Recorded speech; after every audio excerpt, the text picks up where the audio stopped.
Hey guys, welcome back. Another edition of the Detour Live.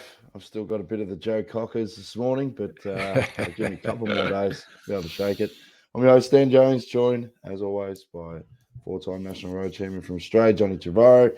If he is a pretty good stage two. I mean, they had the obviously the bridge, the Battle of the Bridge lined up, expecting massive crosswinds.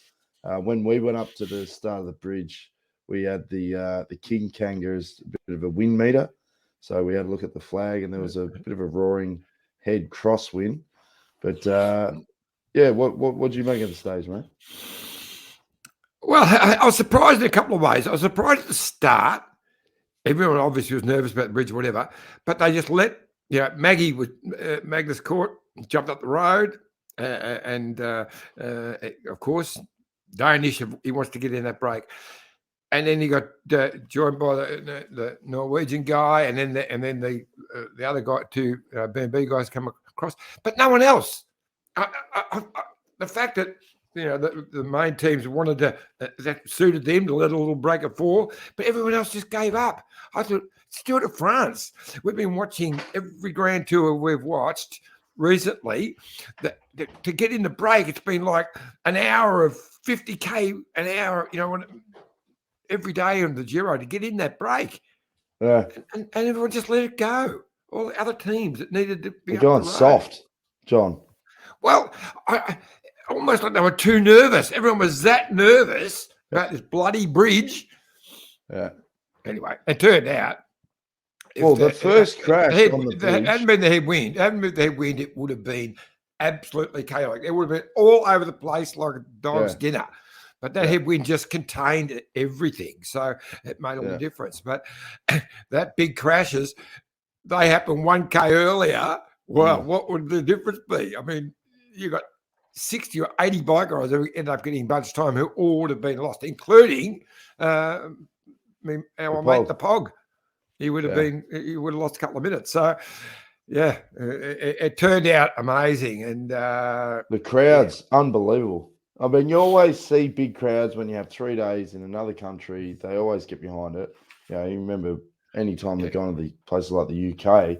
But the Yorkshire one was amazing. Matter of fact, I've just been texting back and forth with Whitey, and I just we should try and get him on. But he said these are the biggest crowds he'd seen the tour since Yorkshire, or other than Yorkshire, because Yorkshire was the biggest I'd ever seen. But I don't know. I'm not there, but I reckon it was even bigger. It looked to me. I'm watching it. I'm thinking, you started 30k out of Copenhagen, and there's just millions of people on the road. It was just mind-boggling. Yeah, no, it was crazy. I obviously got a few interviews before the start. I'll show you the first batch of the interviews pre-start, and then I'll show you the Kanga Awards because we've got a pretty good grab with Yves Lampaert. Well, I just heard back from Whitey. If you flick him a thing now, he can come on quickly. Straight away, but because he's got to go. So I reckon it'd be worth talking to him because, there's the link, mate. All right, sending the link. We'll just paddle it out and wait for Whitey. Well, if we're going to be talking to him, he's probably going to be talking about Dylan. So he told me that he was wrapped in the way the team rode. There was just one mistake in the finale, and I know exactly where it was too, in that corner about 700 out. He was right in the right spot, and it just got squeezed. But also talk about my pick, Caleb, because I was listening to the commentary, a couple of different channels, commentators sort of saying he's not in great form, whatever. He's in sensational form. The way he put them away in the intermediate sprint shows he's got the form. He can't take anything away from the guy who won, but he would have been there. But he ran into it. It was great to listen to. I know you got a little grab with him because I've seen it. So I'm looking forward to listening to that too. But it was an amazing finish. Fabio Jacobsen. It's a beautiful story. We all know. I suppose we've got to talk about it. He nearly died a couple of years ago, but that's the facts. And it's his first Tour de France, and to come out like that with all of the stuff with all the Fevrier leaving out, Cav. Well, As he said, I don't have to justify myself. I'll just keep winning, is what he said. Yeah. 2 out of 2. He shut everyone up there, hasn't he? We've got a couple of live questions. Stuart McIntosh, great question on the family farm to Eve's Dan. Keep coming up with different angles. And didn't your old Maggie put on a show for the Danish fans? Great work all around. We're going to show that interview a little bit later. Magnus is the winner of the Kangaroo. So I'll be presenting him with the Stage 2 award this morning. I'll be winding him up because when Magnus first came to Green Edge, he didn't really know anyone. So they said, get around the new guy. So I used to give him haircuts in Girona for a bottle of warm beer. And he's such a funny, dry-witted guy. Yeah. All he does is wear denim. We had him on the show, obviously. Yeah, I remember. That was great. But what I loved about it was he got out first one. As soon as they fired the gun, they had to wait a little while a couple got back from punches and stuff. He was up the road straight away, started the break, and then he went for those 3 KOMs. As soon as he got the third one, which meant he gets the jersey tomorrow, it was celebration like he just won the stage. And he's yahooing. And it was he's waving the crowd. And then when he was up on the podium, you saw the photo or the images of Maggie. He just looked like a cheeky little school kid. And they were just chanting his name, and he was just he was ecstatic. Sensational. A couple more comments. Gavin says a cookie cutter sort of stage with some interest in last 20 Ks.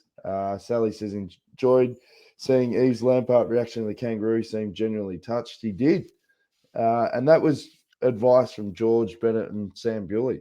I said, what would a European rider like? And they said, I'll get like a little kangaroo. They'll love that. So it'd be interesting to see the reaction. That was a beautiful interview. I mean, chapeau to you, mate, because you're asking the good questions. I set the high standard, I set the bar high after the Giro, and you've stepped right up there, no problems at all. Yeah. But he was just such a nice guy. He came out in the interview. So a bit of time for him. Yeah. Skull, what's on your shirt, Dan? It is a dog wearing a hat with hair. So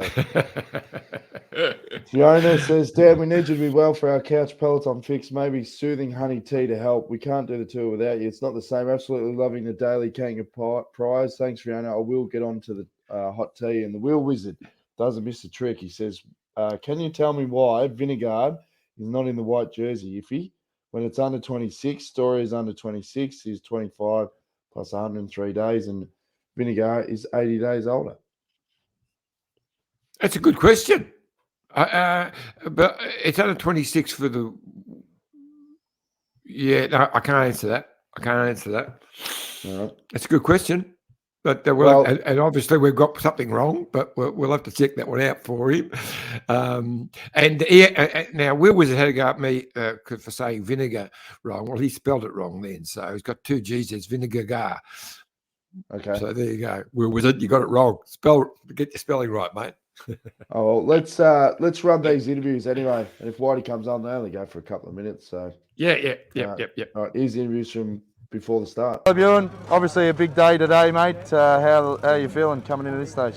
I feel pretty good. Should be the first sprint opportunity, but I think it's there's a fair bit of chance of crosswinds today, so we'll see what happens. What's always fascinating me is every team wants to be at the front near the final.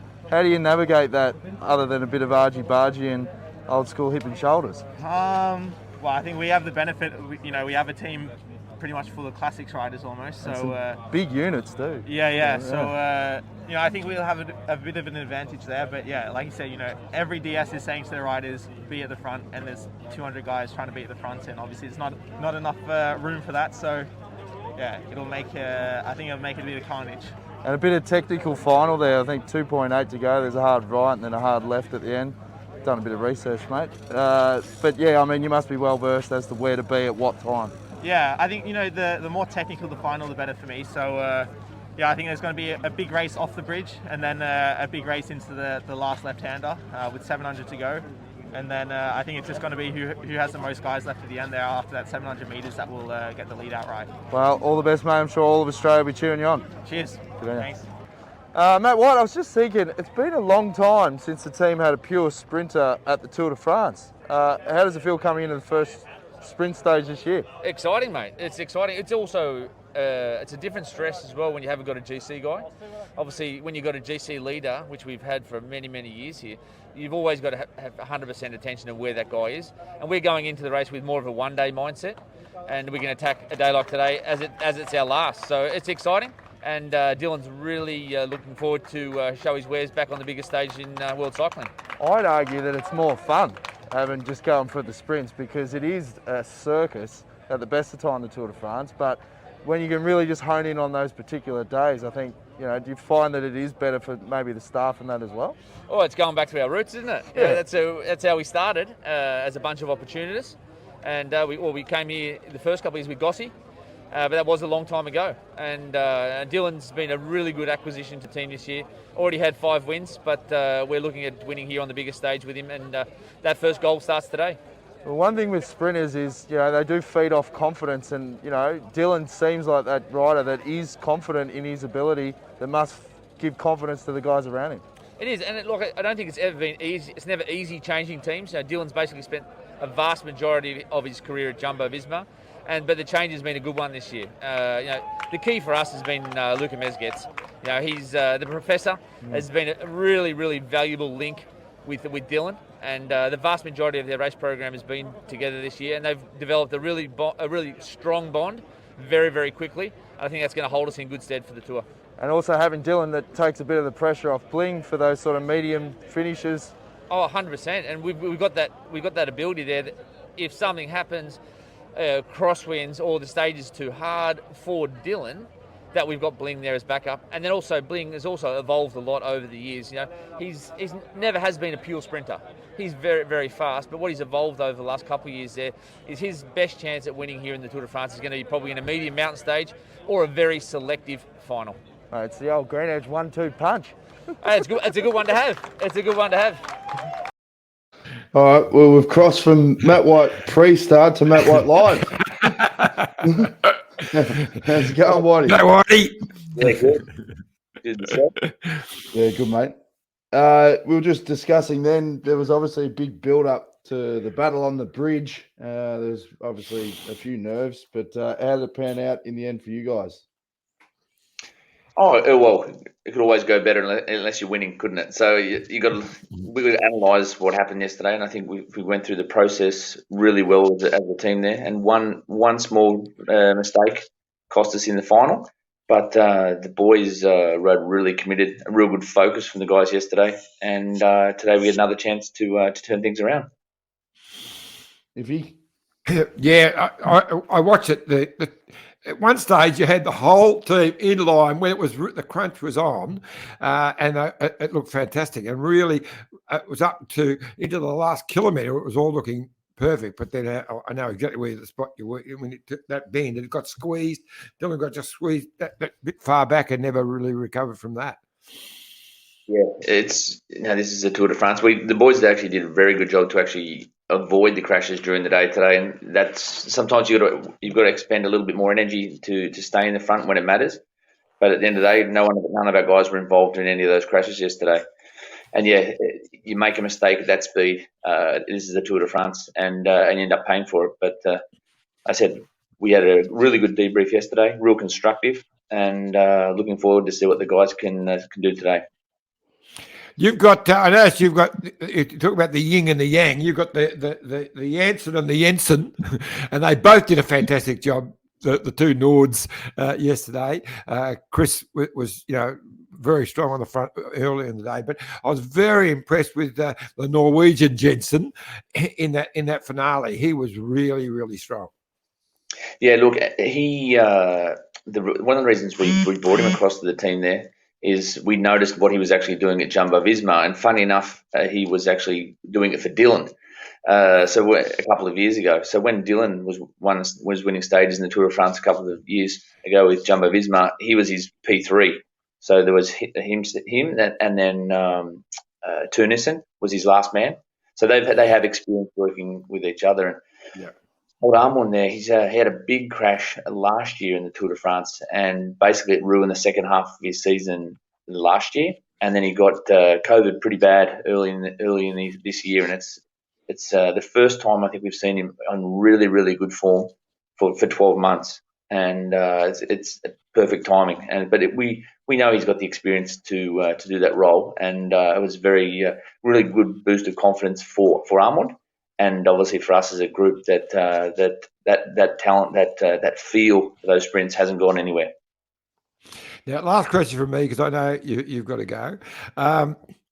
The whole COVID situation, I see, that Jumbo lost nearly half their staff, went out the other day.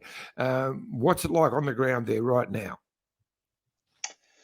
Well, John, you were at the Giro. I think there's two big stresses here, and one's the racing, but the other one is something that we've only got partly control of, and that situation is that most of Europe has given up on COVID. It doesn't. If you left the bubble of cycling into the streets of Denmark, you wouldn't know that the pandemic even existed.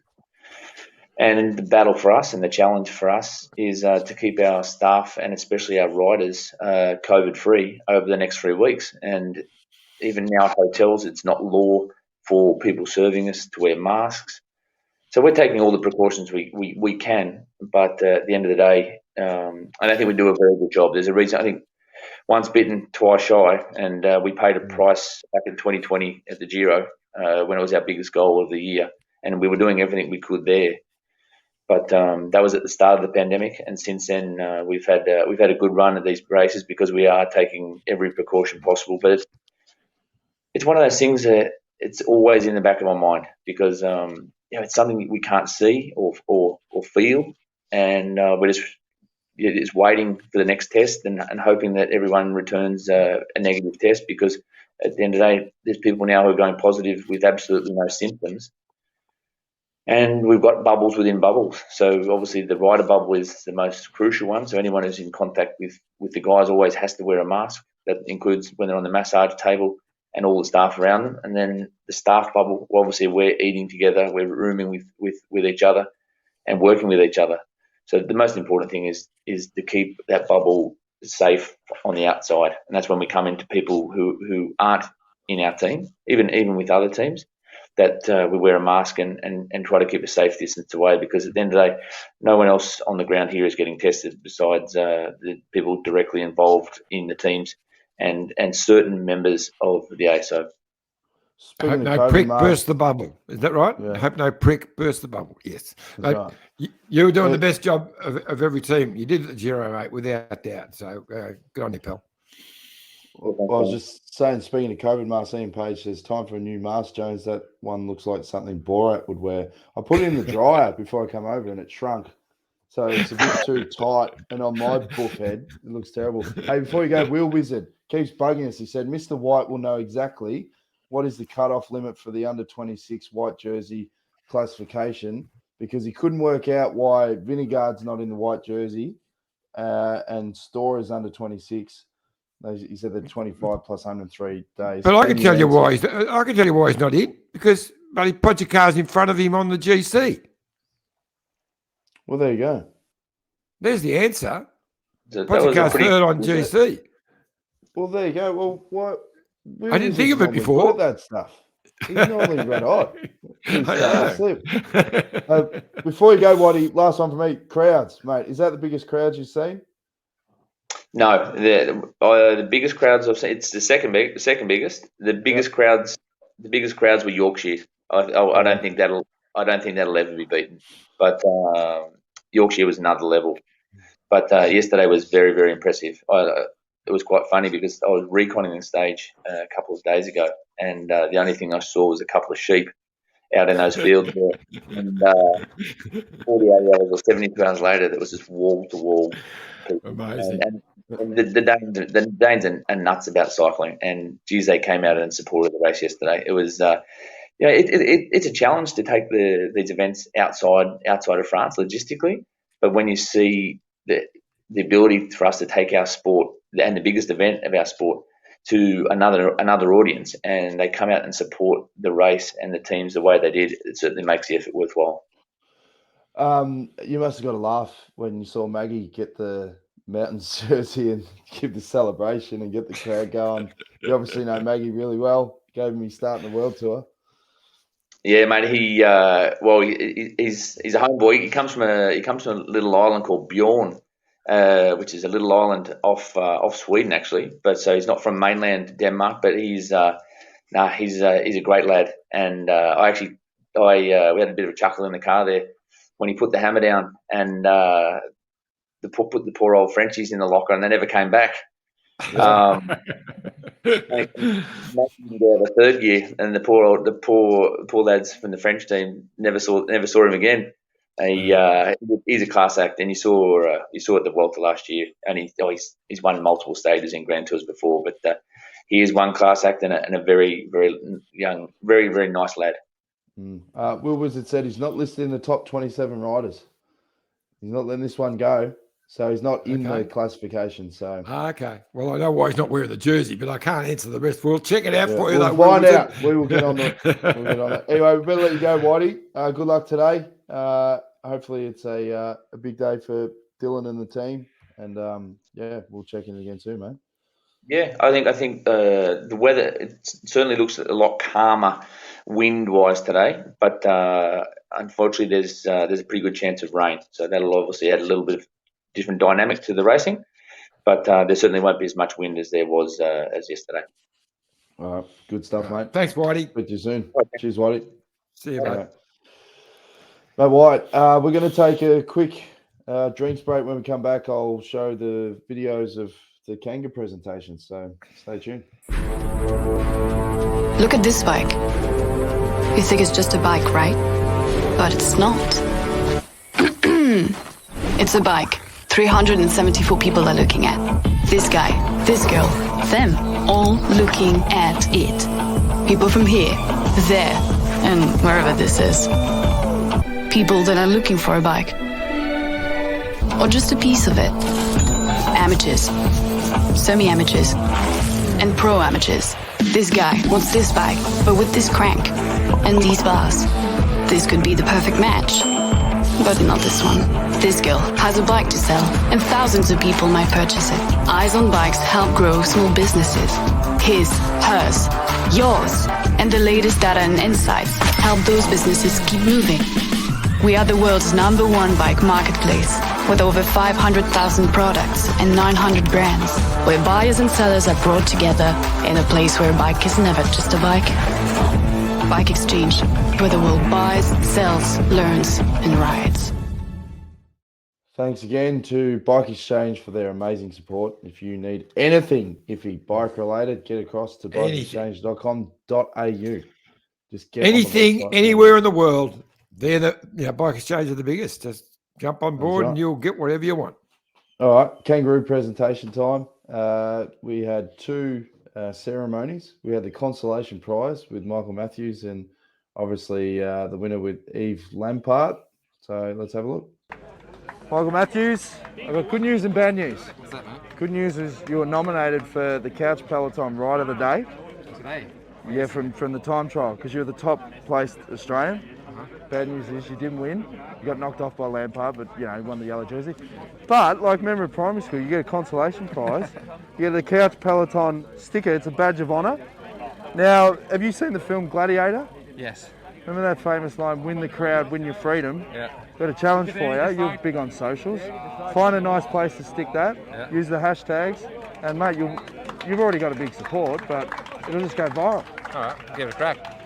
Thanks for the vote. Was it a vote or? Yeah, it's a vote on Twitter. Oh, great. You were Thanks close. very much. Close. Thanks very much. I was really happy with my ride yesterday. I think obviously the rain was different for different guys, and I got a whole heap of the rain in my ride. So, I mean, I gave my best. I risked as much as I thought was necessary, but there was other guys just faster on the day. So. Another day today. We've got a good sprint with Dylan, so looking forward to it. But it's a good test to show that your legs are very good. And that must give you confidence. Yeah, I think better than I felt last week in Swiss in the time trial. So, the power was good, everything, the speed was good, so looking good for the next 3 weeks. Well, and I'm sure, mate, when you do find those legs and find the stage, there's a plush kangaroo up for grabs if you do win Ride of the Day, mate. So it's all chips in. I'll take the kangaroo, mate, that's for sure. All right, mate. Thanks, guys. Cheers. Yves, congratulations, my friend. Not just on the yellow jersey, but you're the first winner of the Couch Peloton Ride of the Day. Oh, nice. Everyone in Australia voted for you, my friend. Oh, And how does it feel? yeah, special to see the people from the other side of the world who are also Yeah. enthusiastic about me. Yes, thank you. And the Australians have the worst time zone to watch the tour. It finishes at 2 a.m, but they were rapt to see you win. You're a big personality. Yeah. It's nice. I say keep watching the race. And It's nice. and today it's a big stage for you guys. Yes, indeed, we have Fabio Jacobsen to do the bunch sprint today, and we hope to maybe take again the victory today. And I saw in an interview you said, I'm just a farmer's son. What sort of things did you have on the farm? Was it sheep, cows?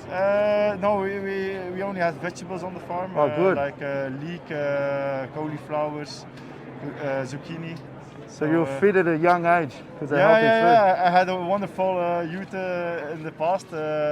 Although I had to work quite a lot on the farm, but it's crazy that you come from the field and you go in the biggest race of the year, of the world also, and you take the yellow jersey. It's difficult to understand. That's crazy, mate. Congratulations and good luck today. Thank you. What goes through your mind when you? Here we go. You worried I played that video yesterday? Yeah, we did yesterday. Yeah, No, we didn't. you play did the play it video. yesterday. On Yes, you did. Detour podcast. Yeah. How did I play it yesterday when I recorded it 3 hours after we did? Oh, you just sent it to me yesterday, did you? And Yeah. okay. I'm thinking I've already seen it. That's all right. You know, it was a lovely story that when he won the Belgian Road title, because he's won a few times, but when he won the Belgian Road title, he bought his teammates a mini tractor each. Oh, that's awesome. It was a working model or whatever, but he gave them all, they give out watches and whatever. He gave out mini tractors. Now, you sent me a link to a video that Lotto posted, which explains why Caleb didn't compete in the sprint. ripper. So let's just hear it straight from the horse's mouth. Hey Caleb, how was your day? What happened today? Hey, how was your day? What happened today? Caleb, what happened there in the sprint? Where do you want me to start speaking from? The bridge. Oh yeah, I was in pretty good position on the bridge, and then the first important point was the corner coming off the bridge. And it was pretty messy coming off there, and I was in pretty good position. And then I made up some positions in the corner, the first right-hander and then the second left-hander. And then it was kind of headwind all the way from like 2.5k to go till 700 meters to go. And it was super messy. There was like one big crash, but it was behind me. And then I can't really remember what happened. I remember it was just messy, and I was like fighting for wheels, looking to who had the best lead out. And then I actually turned the final corner in the last 700 meters in really good position. I was just behind, I think, Sagan and Jakobsen. And then there was kind of like a prop on the bridge, and then someone ran into my derailleur and it was bent.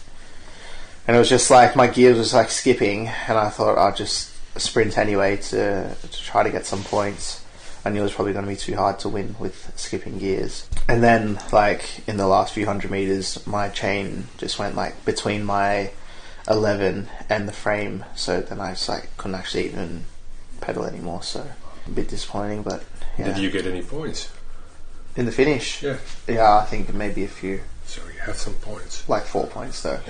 4 is better than none, eh?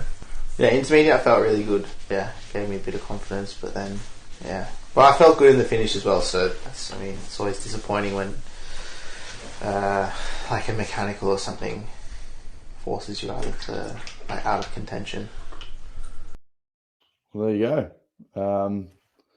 It's funny, whenever you hear Yoka talk, like, he stirs them up. He goes, you still got points, yeah? Better than no points. Righto, stage 3, Iffy, who's tip? You heard from White, it's going to be wet. The wind's not going to be as bad. Well, I still go back to my same tip for yesterday, Caleb. Caleb's good in the sensational intermediate. form. Yeah. Oh, he looked great. Seriously, I was very impressed with Fabio Jakobsen in the finale yesterday because, what I loved about was two things. One, when he came in with Sagan, whatever you want to say it, Sagan, who's rough as bugger in these sprints, actually tried to intimidate him. He leaned on him. The way he just bounced off him and took the other line, it was just sensational. Did not affect him. Someone who nearly died in a sprint crash 2 years ago. You can see that is not even in his mind. He just banged Sagan out of the way and then went down the other side. And the way he finished, 50 metres to go, it didn't look like he maybe get third.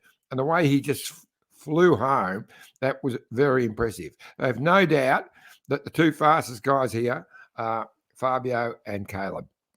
And so I'm looking forward to them too, without any issues springing it out. And I'm told that the finish in Sonderberg is actually really, one of the best in not too many obstacles or things in the way. So it should be a ripper. And I think we'll see Dylan up there as well. So I'm looking forward to a great one. And Van Aert. How great Van Aert or Thou Art or whatever, because he was sensational as always. So, it'll be a ripper. And women's Giro, Marianne Vos, Ivy. Is that her 31st Giro stage win? Yeah, evidently. She is amazing. She went early the day before and got beaten in a photo finish. This time she went early again and they couldn't run her down. And second is the young Dutch girl with the coolest name in cycling, Charlotte Cool. Pretty lame. Sorry about that.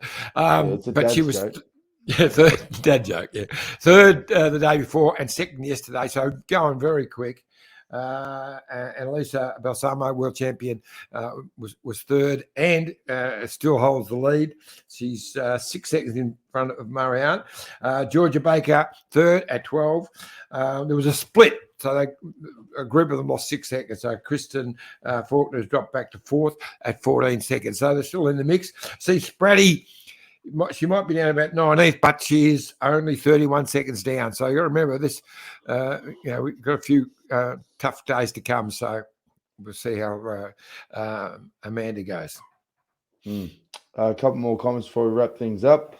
Jakobsen was the boss today, stage 2, and he's looking good for tomorrow. Hope to see Dylan right there at the end too. That's from Francisco Luna. And Prasad says, hi, good morning. Just wanted to check that all the riders are safe in yesterday's crashes. I don't think there's been any reports. They all finished, and I don't think there's any bad ones. There was a lot of very lucky people. I think there's a few who were just out the back and just rode in with them and got given the time as well. But not that it matters. I mean, for most of those people, whether you lose a minute or not doesn't really matter. It's only the GC guys. And there's a few of them got caught up in that yesterday. Including the race favourite, Pogacar. Our mate Nalsey wants to know, is Backstage Pass on again this year? Of course. Sam's over there with the Green Edge boys doing content every day. So make sure you check out their social channels. They'll be posting lots of good content. All right, if you got to wrap things up, got to head off to the start, mate. So we're going to wind up Magnus Court. Any other requests? I'm going to try and get Geraint Thomas as well. He's good value, so I'll ask him about the Gillet to see how he's travelling. He'll give us good content. So they looked the teams that really impressed me yesterday. Their strength was Jumbo, because they just were in the right place at the right time all the time.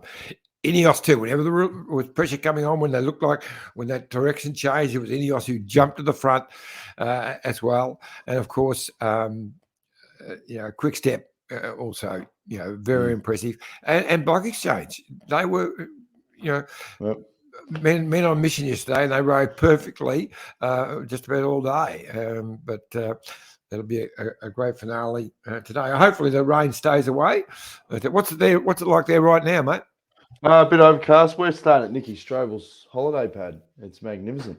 So we've got a nice little lake down there. But it is a bit overcast. So So you went across that really big bridge to the finish yesterday, and now you've driven right across that island and over another small bridge to the mainland. Yes. Is that correct? Yeah, I don't know where we are. We're about 40 minutes from where it finished. But we're just going start to start, so it's awesome. We don't have the pressures. You know, when you're normally waiting around for 3 hours for the riders to come in, we can go off and go have a swim, and just that's why you're fresh at the start every day. So what are you doing on the tomorrow is the transfer day. So we've got the what are you guys transfer doing? day. So we're going to be getting to the airport early. So we'll see how we go, trying to get a show out between the hours of 8 and 8:30 in the morning. We'll just have to get to the airport early, check our bags in, and then push our way through the hotel scrum, and then get onto the internet, and then see if we can knock out a show. If there are any logistical issues, we'll let you guys know on social. So, well, we'll need to do one because we'll be talking about Caleb's great win. That's right. Okay. No dramas. All right, mate. Well, thanks for tuning in, guys. As we always say, youtube.com/Detour Podcast. Like, share, subscribe, tell your mates, and we'll see you again tomorrow. Be there, be square. That's it. Bye. This is the winning ride of the Tour de